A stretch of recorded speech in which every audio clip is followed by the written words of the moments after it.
Nabucodonosor sonhou, no capítulo 2 de Daniel, aquela grande estátua que era dividida em 4 partes e meia, se assim eu posso dizer.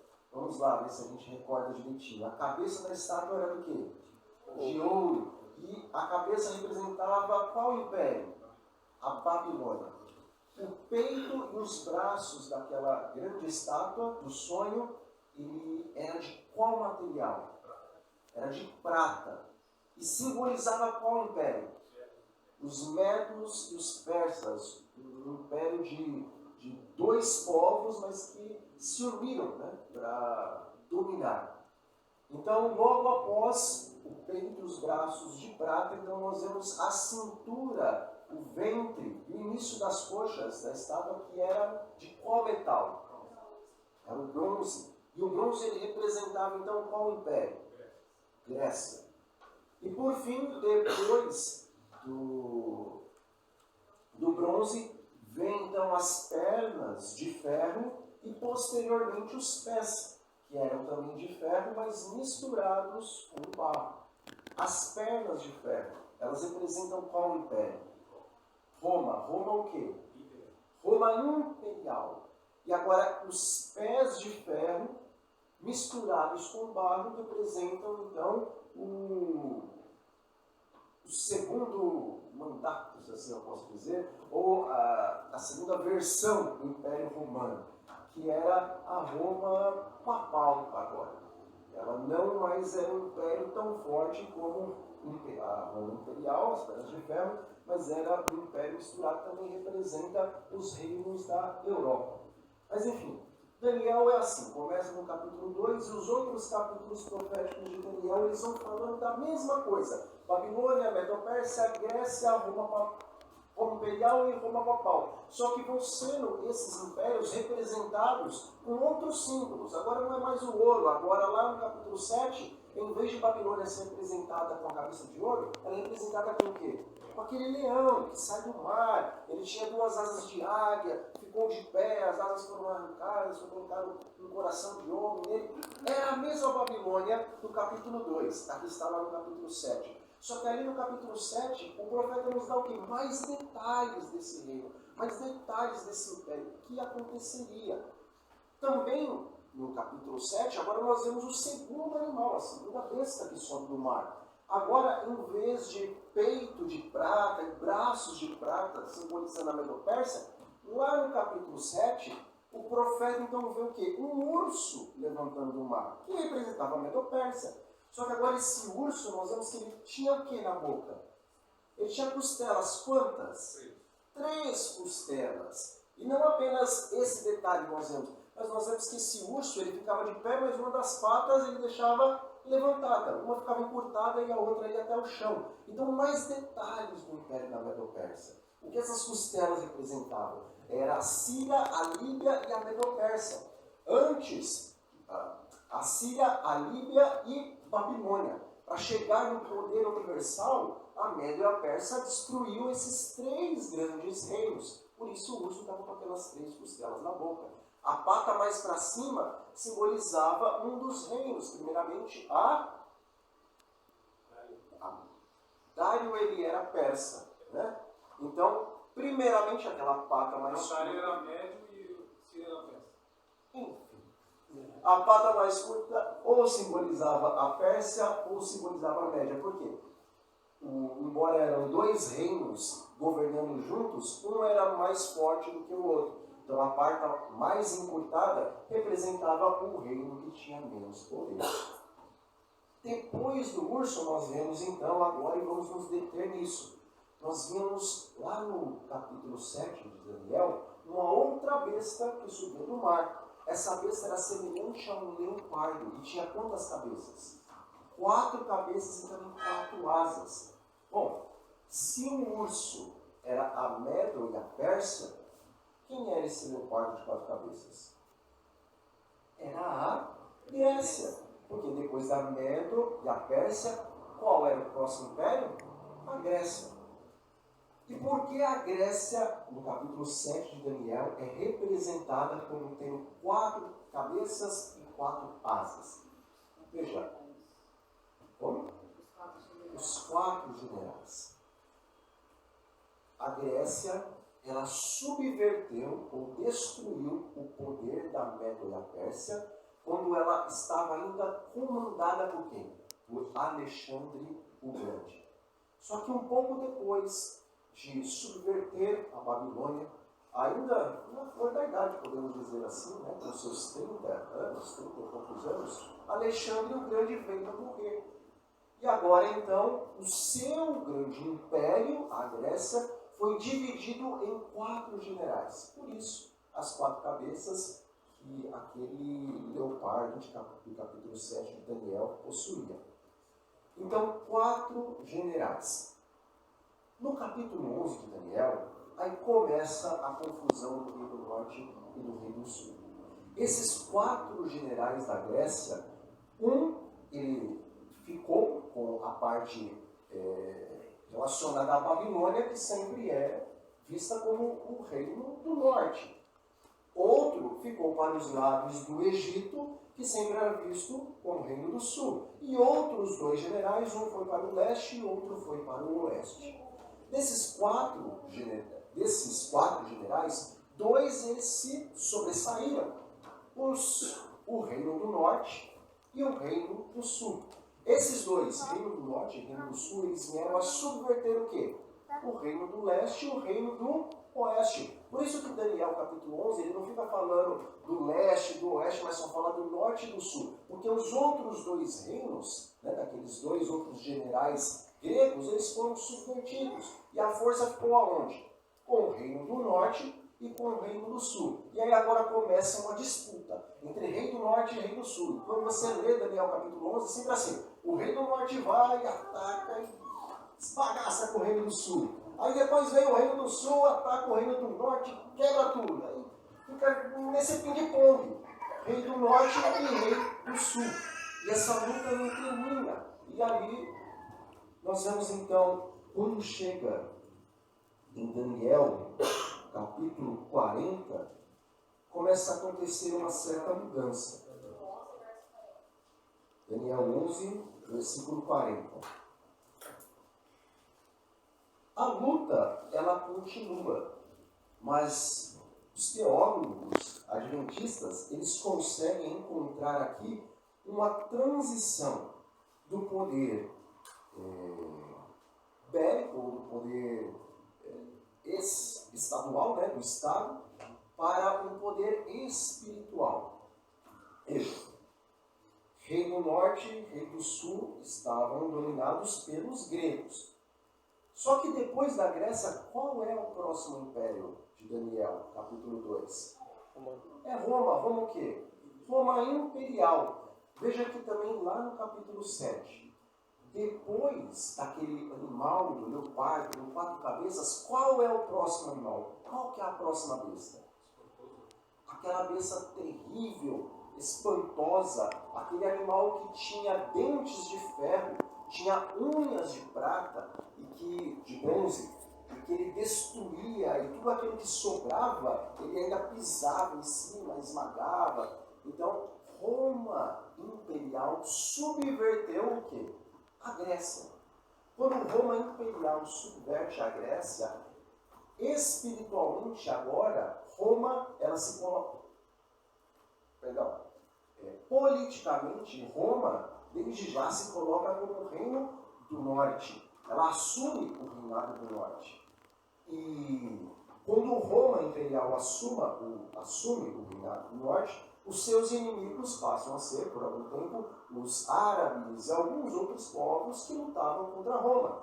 Então, a partir de então, começa a se sofrer uma transição entre reino do norte e reino do sul, porque agora já não são mais os gregos lutando contra si. Agora é Roma assumindo o reino do norte e os inimigos de Roma, eles passam a ser o reino do sul. Só que lembra lá em Daniel 7 que este animal terrível, espantoso, ele tem quantas fases? 2. Na primeira fase ele tinha quantos chifres?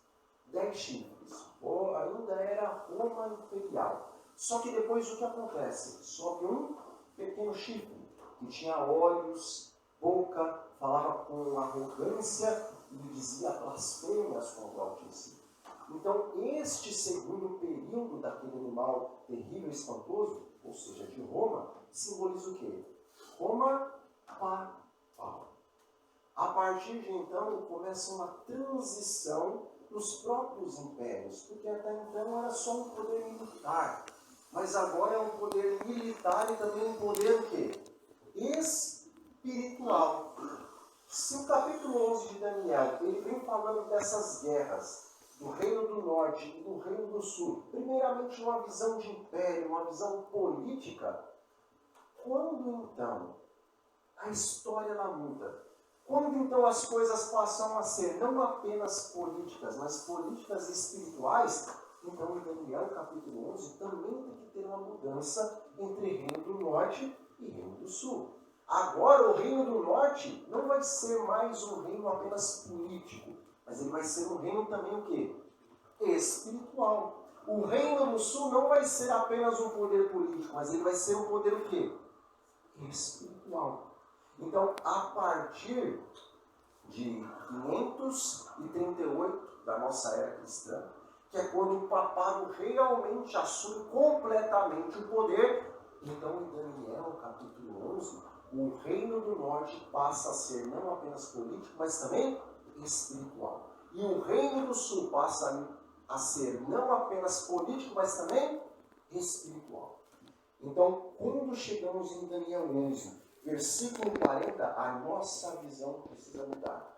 Agora nós não podemos olhar esse conflito só como dois impérios, dois reinados, duas nações lutando fisicamente uma com a outra. Mas agora nós devemos ver o quê? Devemos ver esta luta com outro prisma. Agora começou uma luta espiritual, mais do que uma luta política. Então vamos lá, Daniel capítulo 11, versículo 40. E a minha versão vai estar um pouco diferente da versão de vocês, porque eu vou ler na versão King James 1611. Essa versão é uma das mais próximas do original grego, hebraico e aramaico.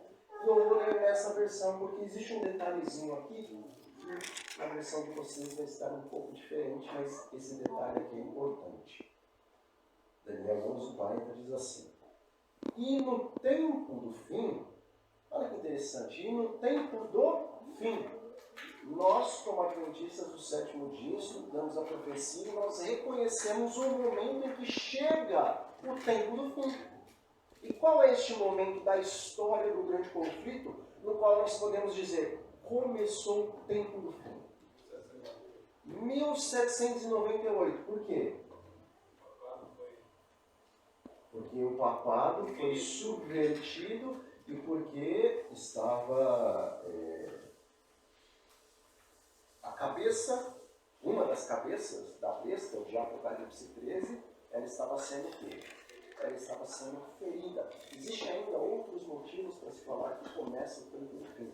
Mas no momento em que o papado é subvertido, nós entendemos que se começa aqui o tempo do fim. Então, se Daniel 11, versículo 40, fala e no tempo do fim, então ele está apontando mais ou menos para qual período? Mais ou menos para o período de 1798, porque é quando nós entendemos profeticamente que inicia-se o tempo do fim.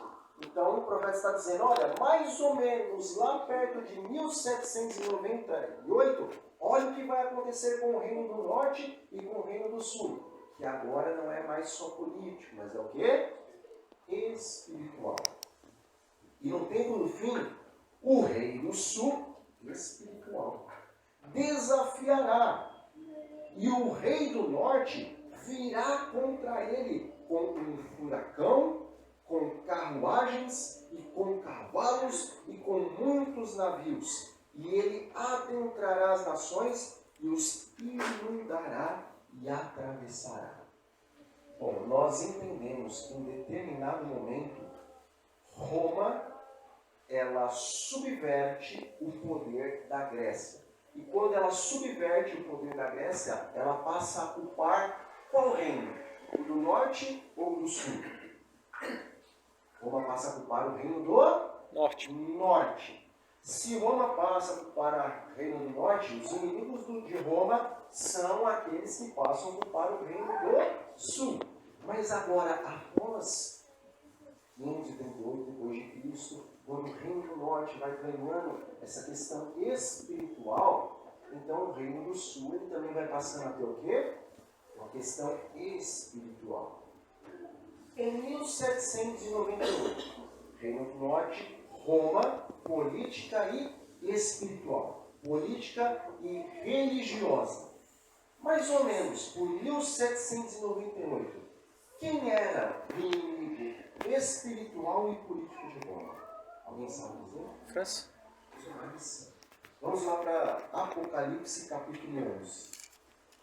Mantenha a sua Bíblia aí, o dedinho em Daniel 11, e vamos para Apocalipse, versículo 11. Capítulo 11. Apocalipse, capítulo 11.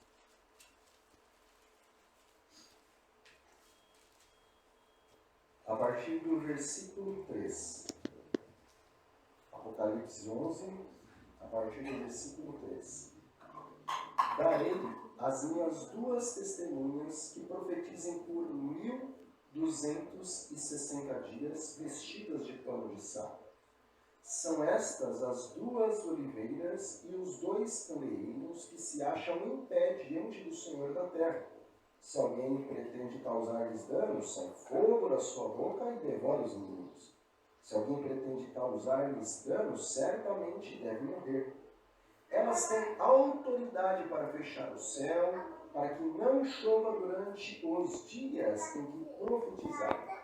Tem autoridade também sobre as águas, para convertê-las em sangue, bem como para ferir a terra com toda sorte de flagelos, tantas vezes quantos quiserem.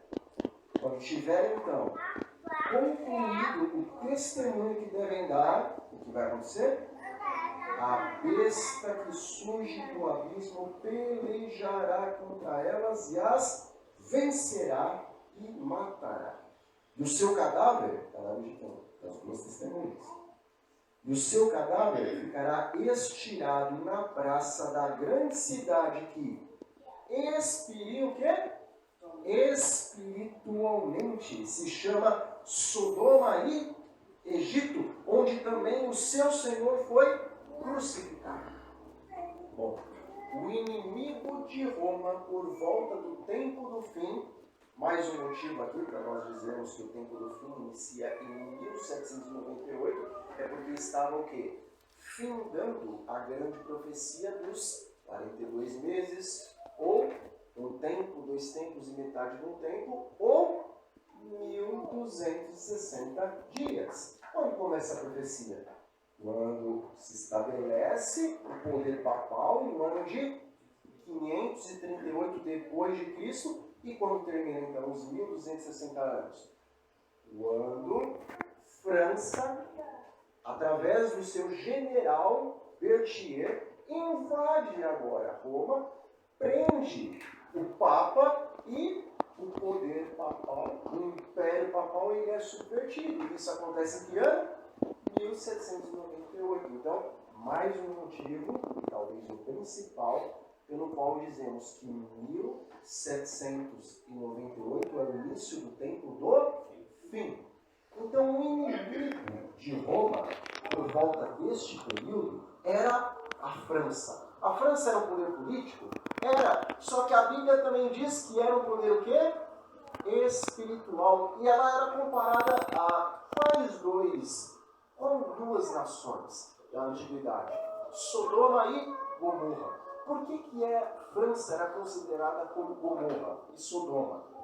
Por causa da sua luxúria e imoralidade.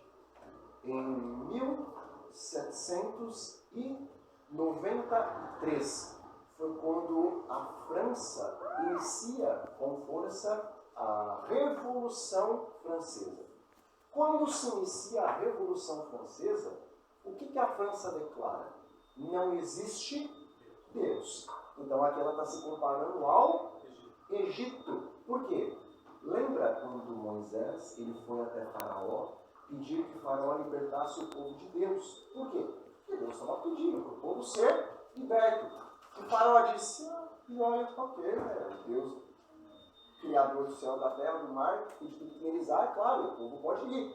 Foi isso que Faraó disse? Quem é o Senhor para que eu desça isso? Quem é o Senhor? Ou seja, não conheço esse Deus. Não sei quem é o Senhor. Então, qual que era o espírito do Egito? Era um espírito ateu. Por mais que ele tinha vários deuses, eles adoravam vários deuses, toda a base do império egípcio, da nação egípcia, era instituída em cima do quê? De idolatria. Mas o verdadeiro Deus eles não reconheciam. Por isso, espiritualmente, eles eram o quê? Ateus. Assim como França era ateu. Quando nós vamos a um livrinho, provavelmente os irmãos já ouviram falar dele. Esse livrinho se chama, me ajuda aí, Roger Morneau, o primeiro livro dele, Viagem ao Sobrenatural. Não vou me aprofundar aqui no livro, os irmãos que ainda não leram, leiam. Mas, resumidamente, Roger Morneau, ele era um católico, passou a ser ateu, depois de algum tempo conheceu o espiritismo, e do espiritismo ele foi levado para o satanismo do mais alto escalão. E ali no satanismo, no mais alto escalão, Roger Morneau ele compreendeu algumas coisas, inclusive ele ficou sabendo justamente que a igreja verdadeira era aquela que guardava os mandamentos de Deus, tinha o testemunho de Jesus e que não acreditava na imortalidade da alma, justamente dentro do satanismo. Então, ele já estava dando seus passos para o adventismo, porque dentro do satanismo ele ficou sabendo que a única igreja a qual não estava completamente sob o poder de Satanás era a igreja adventista, porque ela não acreditava nos dois grandes enganos de Satanás, que era a imortalidade da alma e também a quebra dos mandamentos. Né? Mas, enfim, França era um poder ateu, porque não reconhecia a Jeová como o Criador de todo o céu, de toda a terra, e declararam então em 1793 que não existia Deus. Só que ao declarar que não existia Deus, o que eles fizeram também? Eles tiraram todos os santos das catedrais e agora eles introduziram na principal catedral da França uma estátua de uma mulher, né, semi-nua, ou completamente nua, e ali eles instituíram que aquela mulher era a deusa da razão. Só que essa deusa da razão, o que ela queria? Ela, entre aspas, né? Essa deusa da razão, diziam eles, ela queria o quê? Liberdade, libertinagem. E a partir de 1793, França passou a ser também espiritualmente como Sodoma e Gomorra, porque passaram os dias em que se comemorava o dia da deusa da razão, passaram também a se fazer nesses dias grandes orgias. Então, por isso, França é espiritualmente como Sodoma e Gomorra e também como o Egito. Então, Sodoma e Gomorra, sua libertinagem. E como o Egito, seu ateísmo. Então, quando nós estamos lendo o Apocalipse, Daniel, capítulo 11, um pouco antes do versículo 40, nós vemos que em um determinado momento o rei do sul, França, obtém vitória sobre o rei do norte. E agora, quando nós entramos no versículo 40, a coisa começa a se inverter. Agora o rei do norte vem com tudo, como nós lemos no capítulo 11, versículo 40, e ele começa então a destruir o quê? A destruir o reino do sul. Hoje, a França ainda é um verdadeiro e grande poder entre as nações? Não, não é.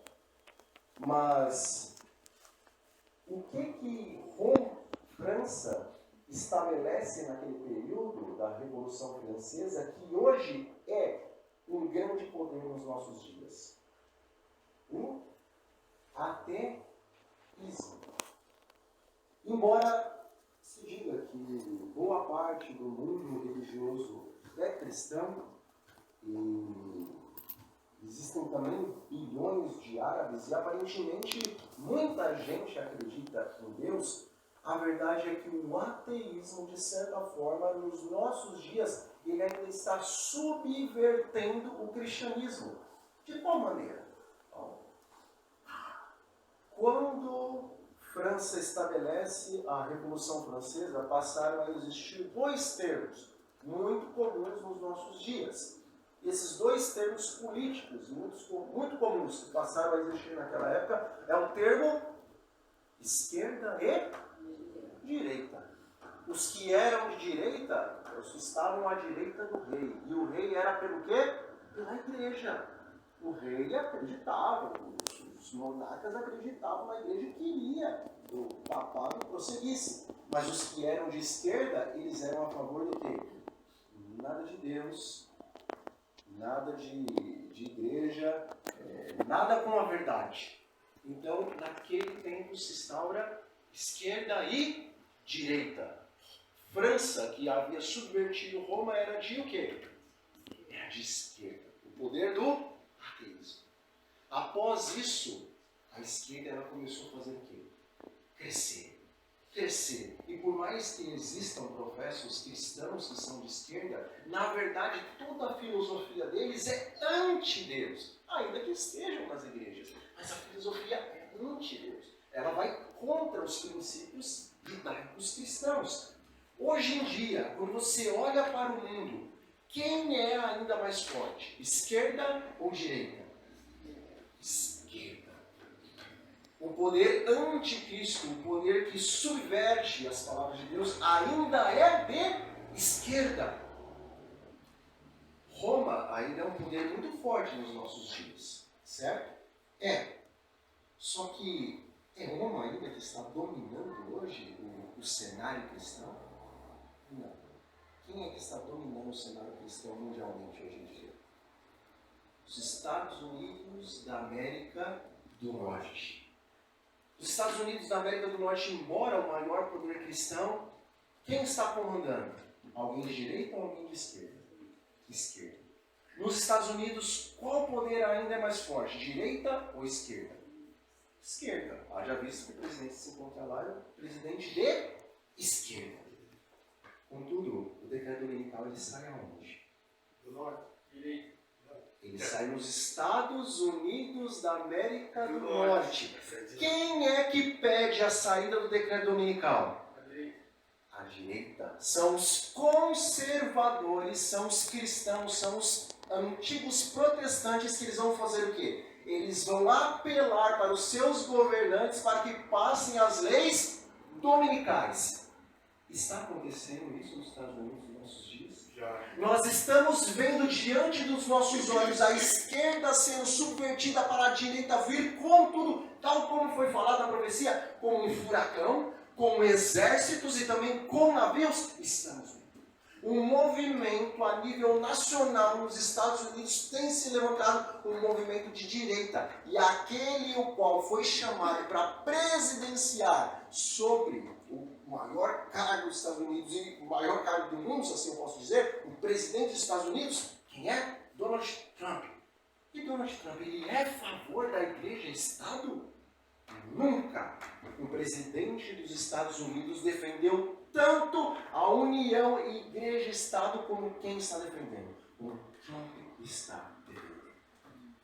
Irmãos, nós estamos vendo diante de nossos olhos a direita, o rei do norte se levantando contra o rei do sul para o quê? Subverter o rei do sul. Contudo, o mundo está infectado com a ideologia de esquerda. Como então que o rei do norte vai subverter o rei do sul? Veja, a palavra de Deus nos disse que o rei do norte ele vem como um furacão, ele vem com exércitos e carruagens, ele vem com navios. Furacão ele vem por onde? Pelo ar. E os exércitos e as carruagens vêm por onde? Pela terra. E os navios? Vêm pelo mar.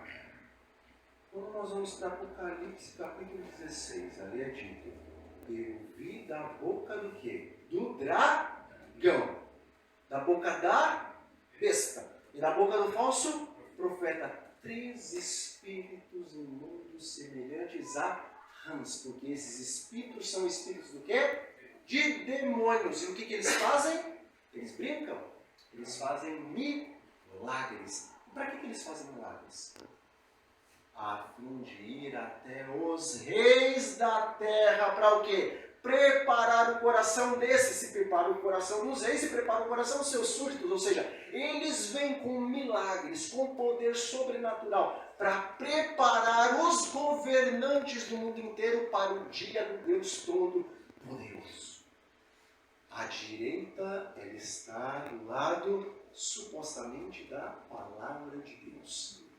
E ela vai convencer o mundo de que tudo que é anticristão, antibíblico é errado, porque o mundo vai ver sinais. Mas o que tem a ver o furacão entre os exércitos e o navio? O dragão, nós sabemos, no Adventista do sétimo dia, que ele representa o poder de quem? Satanás. Qual é a religião que Satanás estabeleceu no Éden?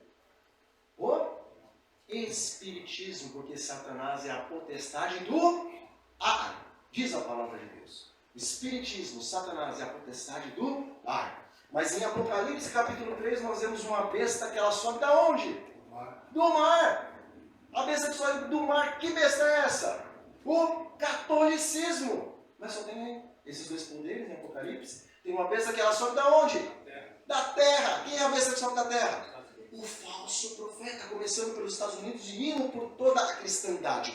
Como é que o rei do norte, o poder da direita, vai invadir o poder da esquerda, vai subverter tudo e ele vai governar e ele vai reinar nos nossos dias? Através do poder do espiritismo, através do poder do catolicismo e através do poder do quê? Do protestantismo. E todos esses poderes políticos e espirituais vão fazer o quê? Milagres. Os governantes do mundo, os de direita, ficarão ainda mais do lado da direita, mas os de esquerda, quando eles virem, eles vão fazer o quê? Eles vão crer nos sinais, eles vão passar a ser também de direita. O rei do norte, ele vai subverter o rei do sul. E agora, finalizando, versículo 42. Ele também estenderá a sua mão sobre as nações e a terra do Egito não escapará. Aquele poder que fala, Deus não existe, quando eles verem os milagres, Deus existe. O Egito não vai escapar. Mas ele terá poder sobre os tesouros de ouro, de prata e sobre todas as coisas preciosas do Egito. E os líbios e os etíopes estarão nos seus passos.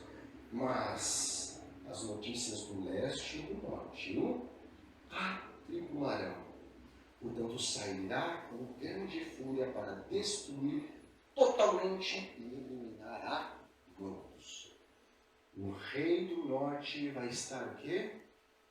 Imperando, sozinho. Só que ele vai ouvir rumores da onde? Do próprio norte. Ele vai ouvir rumores do próprio norte e ele vai ficar o quê? Com fúria. Nossa, o rei do norte lutando contra o próprio rei do norte? Lá em Daniel, no capítulo 5, nós vemos que Ciro, rei da Pérsia, ele subverteu qual poder? Babilônia. Quem é o rei do norte? É Babilônia. Ciro, diz o profeta Isaías, ele era um ungido de quem? Ele era um símbolo, ele era uma figura, ele era uma miniatura de quem? Do próprio Cristo. Quando nós vamos lá em Apocalipse, capítulo 16, falando da sexta praga, nós vemos então que o rio Eufrates ele é seco. Já sabe, qual que era o rio que passava pelo meio da Babilônia? Eufrates. Quem secou o rio? Ciro. E vinha da onde? Não, ele vinha do norte. Ele era símbolo de quem?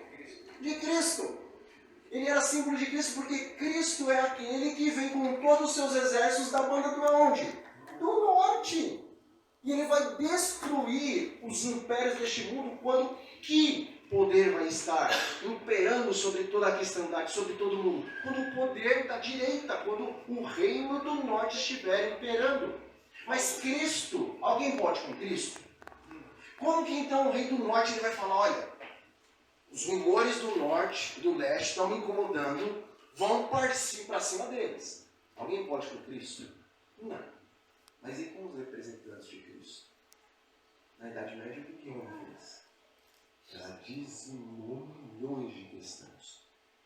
Antes que Cristo apareça nas nuvens dos céus, qual é o verdadeiro poder do norte nessa terra?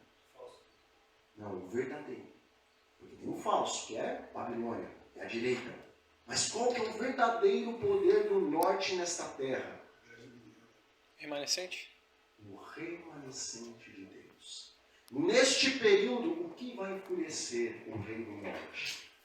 O alto clamor das 3 mensagens angelicais. E então, o rei do norte, ele vai se levantar contra quem? Contra nós, o povo de Deus. Todavia, capítulo 12 de Daniel, e naquele tempo, que tempo? O tempo em que o rei do norte, o falso rei do norte, aquele que é o quê? Uma simbologia de Satanás, que ele queria estabelecer o seu trono aonde? Nas bandas do sul? Não, ele queria estabelecer o seu trono no céu aonde? Nas bandas do norte. Então, seu representante na terra, Babilônia, o rei do norte, Estados Unidos, Roma e toda a cristandade unida, quando ele se levanta contra o verdadeiro rei do norte, o qual tem os seus súditos aqui nesta terra, os que pregam as 3 mensagens angelicais, quando ele se levanta e fala, eu vou destruir estes que estão pregando contra o meu governo, o que acontece no capítulo 12? E naquele tempo, no tempo em que o rei do norte está tentando destruir o verdadeiro remanescente do norte, se levantará o grande príncipe que representa os filhos do teu povo, e haverá o quê? Um tempo de angústia, de tribulação, tal como nunca houve, desde que existiu nação até aquele tempo. E naquele tempo, o teu povo será libertado. Todos os que foram encontrados no livro da vida. Irmãos, a profecia está se cumprindo, diante dos nossos olhos. Nós estamos vendo a direita, nós estamos vendo o rei do norte se levantar com muita força, não só nos Estados Unidos, mas em outros países, os quais de maneira nenhuma se declarariam algum tempo de direita. A direita está se levantando e se fortificando. Mas o principal, os Estados Unidos, nós vemos um movimento nacional, forte e poderoso, se levantando para devastar a direita, porque o que eles querem implantar nos Estados Unidos é justamente uma cartilha que devasta com a esquerda, aniquila completamente. Isso está acontecendo diante dos nossos olhos. O mundo inteiro vai se curvar, vai se dobrar diante do poder do norte. Mas vocês e eu somos chamados para representar o verdadeiro poder do norte. Nós somos chamados para dar as 3 mensagens angelicais no alto que? Então, nesse tempo, aqui, bem pertinho, quando o rei do norte se levantar com toda a sua força, e quando o verdadeiro povo do norte se levantar em um alto clamor, nesse tempo, Miguel se levanta. Quem é Miguel? Quem é como Deus? Ou aquele que é como Deus, Jesus Cristo. E quando ele se levantar, vai vir o fim. Vocês e eu estamos vivendo e presenciando as últimas cenas. Que Deus seja louvado em nossas vidas. Que Ele escreva em nossas testas santidade ao Senhor. Que a lei do Senhor seja escrita em nossa mente, em nosso coração. Para como está escrito em Ezequiel 36, Venhamos aguardar e andar nos preceitos de Deus e olharmos para os nossos pecados anteriores e passarmos a ter o que neles? Nojo. Então é quando o caráter do Senhor se representar perfeitamente, como diz o Espírito de profecia, em nós, então estaremos aptos para dar o alto valor e para enfrentar a fúria do rei do norte, o qual vai dominar pelo mundo inteiro. E Deus nos ajude. E Deus nos abençoe. Que isso não saia da noite, meus irmãos. Estamos nos instantes finais. Amém? Vamos cantar Castelo Forte. Deus seja louvado, porque sabendo o que ia acontecer, Ele enviou através do irmão Rodolfo a pregação.